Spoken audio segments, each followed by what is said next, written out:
Ulit. Okay, hello again po everyone. So, we will be discussing na po the module 2.2, wherein it is the elements of financial statement. Ano po ba pag sinabi nating financial statement? So, dito po natin nakikita yung performance ng isang organization, kung siya po ba ay kumita or hindi. At dito rin po natin nalalaman kung magkano na po yung kanyang asset, liability, at yung kanyang equity. Na mamaya po, mas ma-discuss natin. Ano po ba yung sinasabi kong asset, liability, equity, income, and expenses. Okay? So, dito po, yung una nga po nating i-discuss ay income statement. Ano po ba pag sinabi nating income statement? So, dito po, it involves income and expenses. Pag sinabi po nating income, ito po yung kita ng ating company.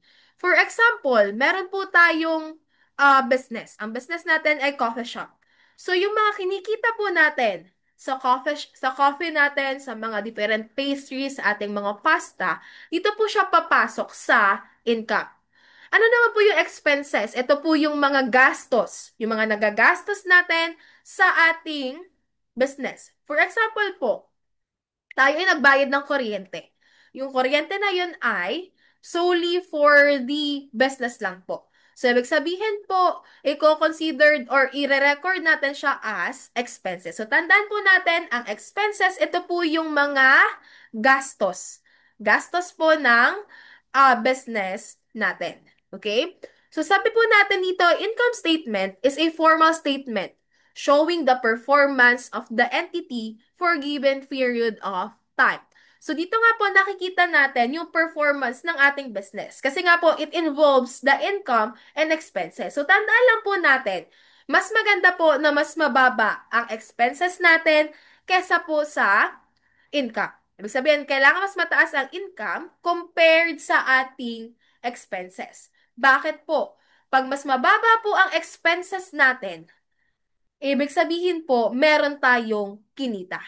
Kasi po kung mas mataas po ang ating expenses kesa po sa ating income, ibig sabihin lang po noon, tayo po ay nalugi. Kaya po sabi dito sa income statement, ito po yung statement or formal statement na kung saan nakikita natin yung performance ng isang organization.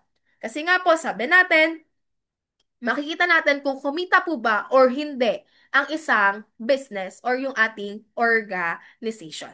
Okay? So, dito nga po, ano po yung involved? Nandito po yung total revenue. Yung total revenue po na tinutukoy dito, ito po yung lahat na kita. Kita ng isang organization. For example po, tayo ay nakabenta ng kape. Nakabenta tayo ng pastry, nakabenta tayo ng rice meat. So in that case, yun po yung tinatawag natin na total revenue. Yung total na kinita ng isang organization. Okay? And then, ano po yung tinatawag natin na cost of sales? Yung cost of sales na tinutukoy po natin dito, ito po yung mga nagastos natin in producing that finished product. Diba? For example nga po, ang ating product ay coffee. So, yung cost of sales na sinasabi natin dito, yung mga raw materials na nagamit natin. For example, yung coffee, yung milk, yung sugar, yung water in producing the certain finished product. So, yun po yung tinatawag natin na cost of sale. Iba po siya sa expenses. Okay? Ilaless po natin siya, ilaless natin yung cost of sales doon sa gross, at I mean doon sa total revenue. Pag na-less na po natin, ang tawag po doon ay gross profit. Okay? And then, ang sunod po naman natin ay expenses. Ano po yung mga expenses? It involves po yung mga salaries ng ating empleyado, yung atin pong mga yung atin pong mga pagbabayad ng mga utilities, yung atin pong mga renta. Dito po siya papasok sa mga expenses. So, 'di ba, sabi nga po natin, yung nire-record lang natin is yung mga accountable events. So, yung mga nabanggit ko po, yun po ay mga accountable events. So, in that case, kung nabawas na po natin yung ating expenses, makukuha na po natin yung ating net profit. Ibig sabihin po, kung mas mataas nga po yung expenses natin, magkakameron po tayo ng net loss. Okay? So, yun po yung, ayun po yung income statement na sinasabi. So, it involves the income and the expenses. Na pag na-less na po natin lahat ng expenses, mako-compute na po natin ng ating net profit or our net loss. So, tandaan natin, mas maganda po na meron po tayong net profit kesa sa net loss. Kasi kung magkakameron po tayo ng net profit, ibig sabihin, may kinita po yung ating business. Kung net loss, wala pong kinita ang ating business. Okay? Next po tayo, para mas maintindihan natin, ano po ba ang income? Income, these are increases in asset or decreases in liability that results in increases in equity other than those relating to contributions from holders of the equity claims. Para mas maintindihan po natin, ito po yung dalawang type ng income. We have the sales and the other income. Pag sinabi nating sales, ito yung lifeline of any company. Sales happen when products or services are sold. For example po, kayo po ay merong peanut butter manufacturing. So yung kinikita po natin sa paggagawa ng peanut butter, yun po yung tinatawag natin na sales. Okay? Yung other income naman po, for example, sabi natin dito, it is generally incomes that are not related to the main business. So, di ba yung main business natin, for example po, ay yung paggagawa ng peanut butter. And then, nagawa po kayo or nagpo-provide na rin po kayo ng, for example, ng tinapay. So, yun po yung tinatawag natin na other income. Kasi hindi siya totally related doon sa main business natin. Kasi nga yung main business natin ay mag-produce ng peanut butter. Okay? Another example, meron po tayong cafe. Yung cafe na yon, it involves yung mga different drinks, different pastries, and different pasta. So, yung mga nabebenta po natin doon, yun po yung tinatawag natin na sales. Then, for example po, tayo ay nagbenta na ng mga, for example, ay meron tayong binebenta na hindi naman related doon sa ating restaurant. So, yun po yung tinatawag natin na other income. So, tandaan lang po natin, ang sales, yun po yung, yun po ang pinoprovide po natin, or yung, ito po yung, pag tayo ay nagbenta ng main product natin, yung kinita doon, ang tawag po doon ay sales. But, pag tayo ay nakabenta na hindi naman siya related sa ating main business, yun po yung tinatawag natin na other income. Okay po? Next po tayo, expenses. Ano po ba pag sinabing expenses? Sabi nga po natin, ito po yung mga gastusin ng isang business. So, dito po, these are decrease in assets or increase in liabilities that result in increases in equity, other those relating to distributions from holder of equity claims. So dito nga po, para mas maintindihan natin, ano po ba yung mga example ng operating expenses? Una, renta. Pag tayo po ay narenta ng ating place, so it is considered as operating expenses. Ano pa po? Yung marketing. Marketing expense. For example, tayo ay nag-a-advertise ng ating mga product or ng ating services. So, yun po ay tinatawag natin na marketing expense. Next, insurance po. Kunwari, pina-insured natin yung ating property, pina-insured natin yung ating sasakyan. It is considered as operating expenses po. Next, utilities. Ano po ba pag sinabing utilities? Ito po yung mga binabayaran natin na ilaw, kuryente. So, dito po siya papasok sa utilities expense. Next, professional fees. Ano po ba pag sinabing professional fees? Ito po yung mga binabayad natin sa mga kunwari sa mga lawyer natin, sa ating mga different consultant, na kung saan nagko-consult tayo about our business. So, it is considered as operating expenses po. Next po, maintenance. Ano po ba pag sinabing maintenance? For example, meron tayong mga equipments, meron po tayong mga aircons, mga ah, yung mga ginagamit natin sa ating manufacturing. So, di ba maintain po natin yon? So, yung maintenance po doon, yung maintenance expense po natin, it is considered as operating expenses po. And then the next one is travel expense. Ano po yung tinatawag na travel expense? For example, ako, si manager. Ako po ay pupunta, for example, sa Cebu kasi meron mga conference. Yun po yung tinatawag natin na travel expenses. The next one is wages. Alam po ba pag sinabing wages, ito po yung sahod, sahod ng mga empleyado. Ibig sabihin, pag nagpapasahod po tayo, it is considered as operating expenses po. Ano po yung sunod? Supplies and materials. Ano ba yung pag sinabing supplies and materials? Ito po yung mga bond papers, mga ball pens na ginagamit natin for printing of documents. So it is considered as operating expenses po. So tandaan natin pag operate as expenses po, nababawasan po yung ating cash or yung ating assets. Kasi nga po tayo ay naglalabas ng pera. So, yun po yung mga different types of operating expenses. Ano naman po yung mga non-operating expenses? Una, losses from investment. Kunwari, tayo ay may investment po. Nalugi yung investment natin. So, it is considered as non-operating expenses. Bakit po? Pag sinabi kasi nating operating expenses, ginagamit po natin siya sa operations ng ating business. Kung hindi tayo gagastos, hindi tayo makakapag-produce ng ating income. So, dito po sa non-operating expenses, gastos pa rin siya, pero hindi siya ginagamit sa usual na operation ng ating business. And then, we have here also depreciation. Ibig sabihin po ng depreciation, yung pagde-depreciate po ng ating mga property, plant, and equipment. Taxes. So, di ba, na-discuss din po yung mga pagbabayad natin ng taxes. We can consider taxes as expenses po. And then, the next was the next one is interest expense. Ano mo pag sinabing interest expense? For example, tayo ay nangutang sa bangko. So, di ba, in that case, kung tayo ay nangutang sa bangko, ay meron po tayong expenses. Ibig sabihin, nagbabayad po tayo ng interest. And then the next one ay legal settlements. For example, nagkameron ng problema sa ating company. So we need to settle that legally.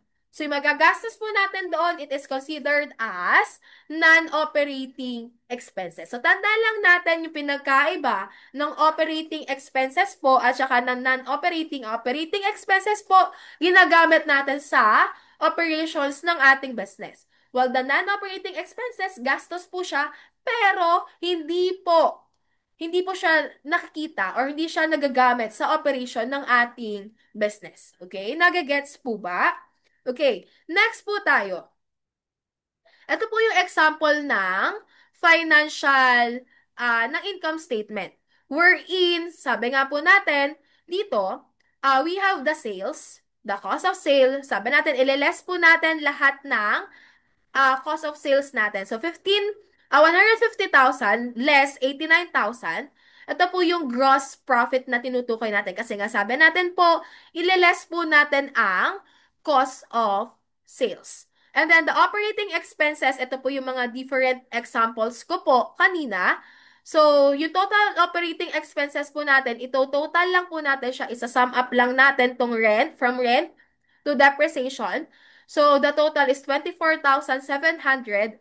And then we less that to the gross profit to get the operating profit wherein it is 36,300. And then we have here interest. Ito po yung interest expense na sinasabi natin.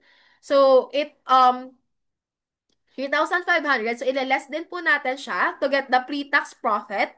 And then after that, ile-less din po natin yung tax para po makuha yung net income natin. So, in this case, meron pong kinita yung ating business kasi if we notice, we have net income. Okay po? Next po tayo. Ang next po natin ay dito pa rin po, elements po ng financial statement. So, tapos na po tayo sa income statement. So, tandaan lang po natin, we have here, ang involved po dito ay income and the expenses. So, tandaan natin sa sales po or sa income, we have, meron po tayong dalawa.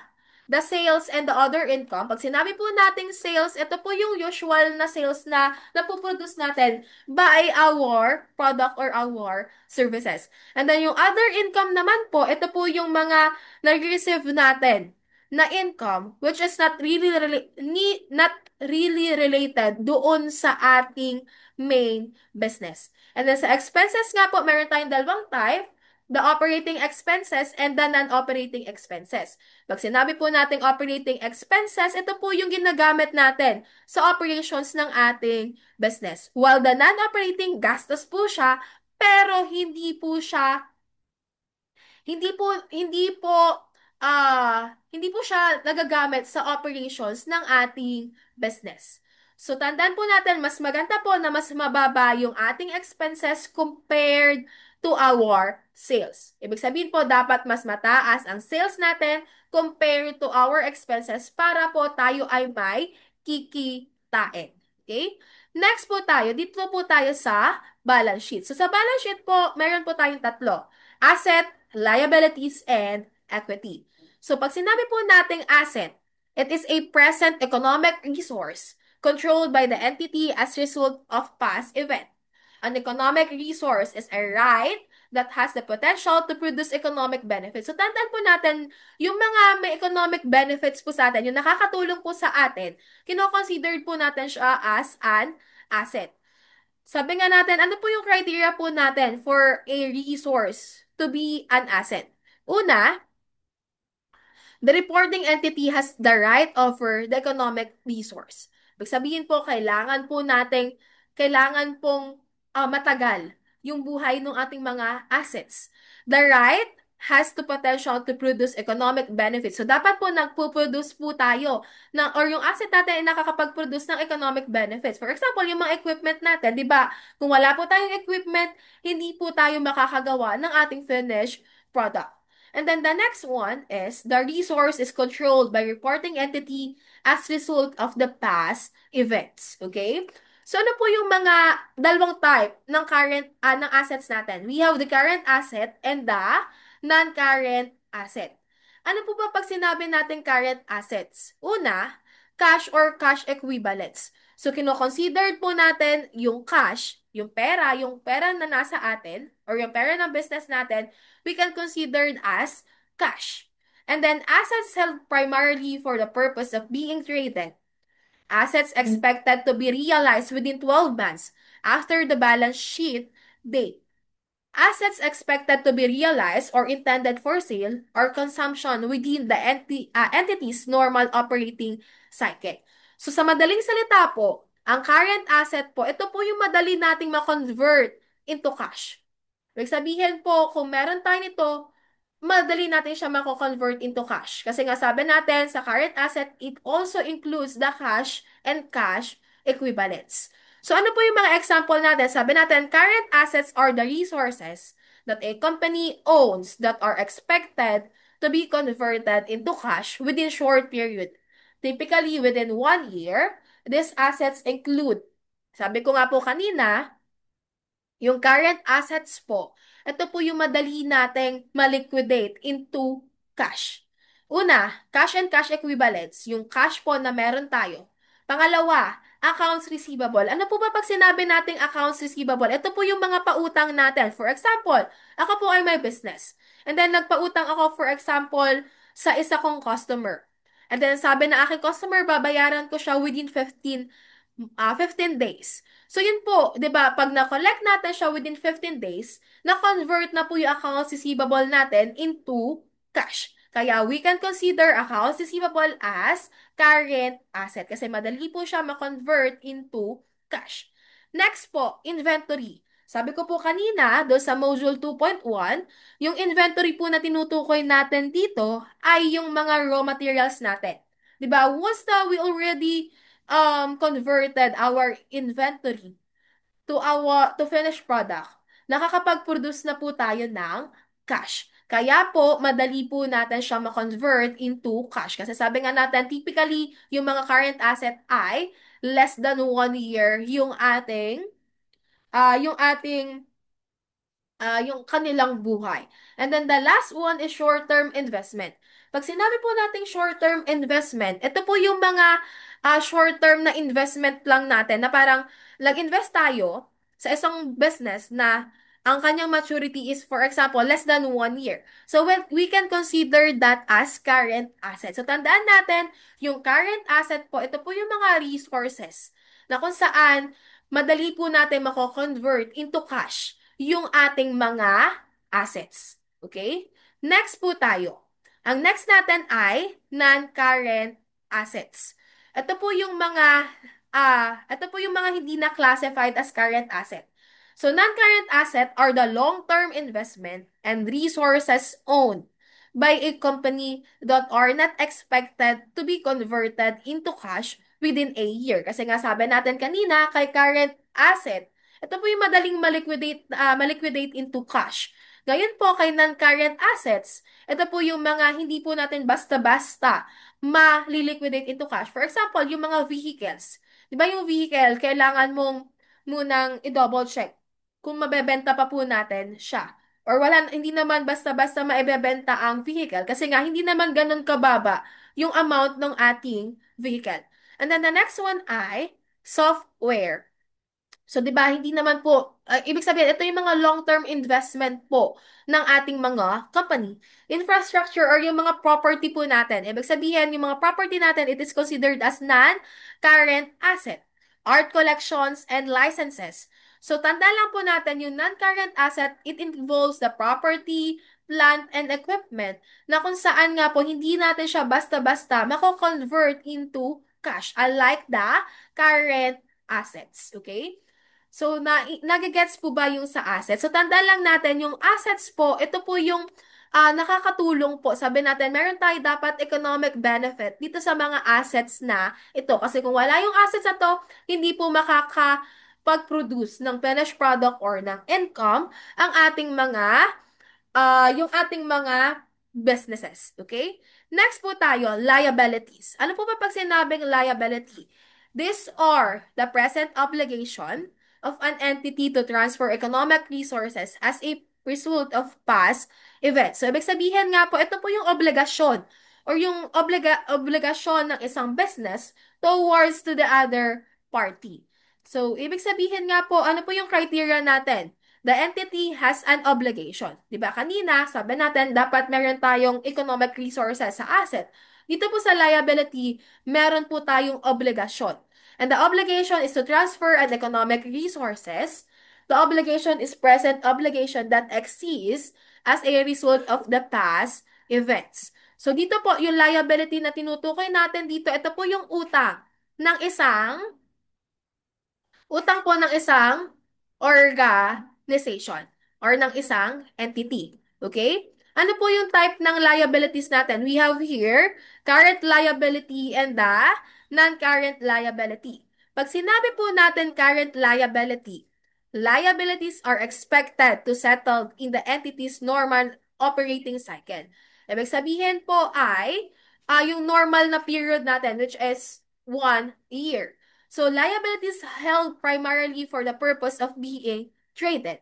And then liability is due to settled within 12 months after the balance sheet date. For example po, ang balance sheet date natin ay September 30, 2025. So, ibig sabihin, kailangan pong masettled within 12 months yung ating liabilities or yung ating utang. Kasi kung hindi natin siya masesettled, it is considered as non-current liabilities. So, tandaan lang po natin yung current liabilities. Ito po yung utang natin na kailangan bayaran within 1 year. Ibig sabihin po, if naglampas na siya ng more than 1 year, it is considered as non-current liabilities. Okay? So, yun nga po. Pag sinabi natin non-current liabilities, ito po yung mga liabilities na hindi na classified as current liabilities.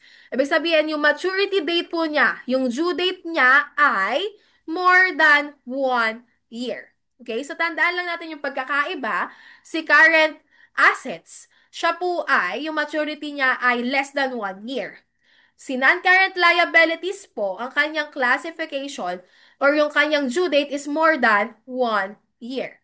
Ibig sabihin, si current liabilities, kailangan natin siya ma-settled within 1 year. And then sa non-current liabilities naman po, kailangan natin siyang ma-settled or yung kanyang maturity nga po is more than 1 year.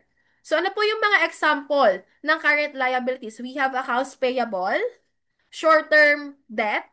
Pag sinabi po natin accounts payable, ito po yung mga pautang o inutang natin within less than 1 year. And then short-term debt, accrued expense, and unearned revenues. Ano po yung mga non-current liabilities? We have deferred tax, bonds payable, long-term borrowings, and notes payable.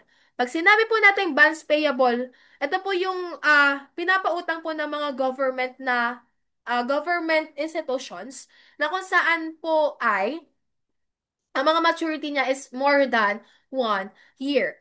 Pag sinabi naman po natin notes payable, for example, ako ay nangutang. Nangutang ako and then sabi ko babayaran ko siya within 1.5 years. So, di ba, we can consider that utang as non-current liability kasi nga po more than 1 year yung kanyang maturity. So, tandaan lang po natin ang current liabilities. Ito po yung mga utang natin na kailangan nating isettle within 1 year, while the non-current liabilities, kailangan po natin siyang isettle within or more than 1 year yung kanya pong, yung kanyang due date. Okay? So, tandaan lang po natin, ang liabilities po, ito po yung mga utang ng ating organization or ng ating business. Okay? Last po tayo. Ang last natin ay equity. It is the residual interest in the assets of the entity after deducting all of its liability. So, yung atin nga pong paano natin siya i-compute? Asset less liability, it is equals to equity. But, sa equity po, it involves yung mga capital. Yung nilagay po natin na capital para po tayo ay makapag-produce or para matayo po yung ating business. So, yun po yung tinutukoy natin na equity. But, if we are calculating the equity, asset less liability is equals to equity. So, tandaan lang natin, yung equity po, ito po yung it involves the capital. Yung ating unang kapital ng ating business. So, yun po yung tinatawag natin na equity. So, tandaan lang po natin, meron po tayong limang elements ng accounting, which is the income, the expenses, wherein yung dalawa pong yon ay kasama po sa income statement. And then, yung asset, liability, and equity, siya naman po ay kasama sa balance sheet. Okay? So, tandaan lang po natin, ang income po, ito po yung kita ng isang organization or ng isang business. Ang expense naman po, ito po yung gastos ng isang business. Wherein, yung asset po, ito po yung mga pag-aari ng isang company. And then liability naman po, ito po yung utang ng isang organization or ng isang business the wherein the equity naman po, ito po yung capital. Dito po papasok yung capital ng isang business. Okay? Yun lang naman po for the module 2.2. So, kung meron po kayong questions or clarifications, feel free to message us po. Magre-response po kami sa inyo pong mga inquiry. Yun lang naman po. And may susunod pa po kayong module wherein si Sir Alvin po yung magdi-discuss ng module 3.3 and 2.3 and 2.4. So, see you po on next Saturday po. Yun lang naman po. Thank you so much po.